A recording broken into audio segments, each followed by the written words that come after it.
ఇప్పటికే ప్రతి సంవత్సరం మనం వేసవి నీటి సమస్యలను విపరీతంగా పల్లెల్లో ఎదుర్కొనే పరిస్థితి ఉండేది.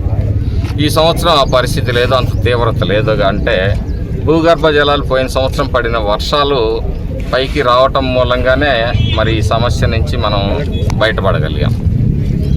భవిష్యత్తులో కూడా మరి ఈ ప్రాంతంలో ఇరిగేషన్ సదుపాయాలను పెంచడం కోసం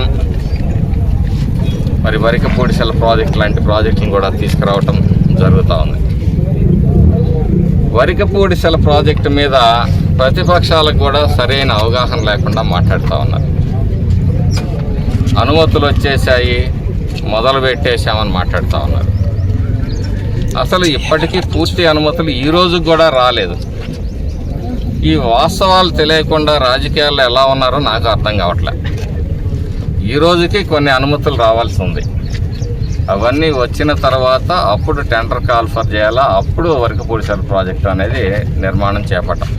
ఒక్క అటవీ శాఖ అనుమతి రాగానే వరికపూడిసెల ప్రాజెక్టులు అన్నీ మరి వచ్చేసాయని చెప్పి అజ్ఞానంతో కొంతమంది రాజకీయ నాయకులు మాట్లాడుతూ ఉన్నారు.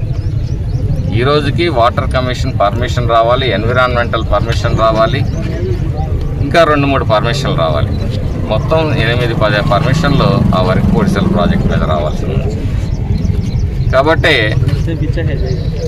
మరి తెలుగుదేశం కూటమి ప్రభుత్వం రైతాంగం కోసం, రైతు సమస్యల కోసం కంకణం కట్టుకుంది. అందుకనే ప్రతి మేజర్లు మైనర్లు కూడా తెలుగుదేశం పార్టీ కూటమి ప్రభుత్వం అధికారంలో రాగానే మొట్టమొదటి చేసిన కార్యక్రమం ఏంటంటే మేజర్లు మైనర్లను కూడా ఒకసారి బాగు చేయడం జరిగింది.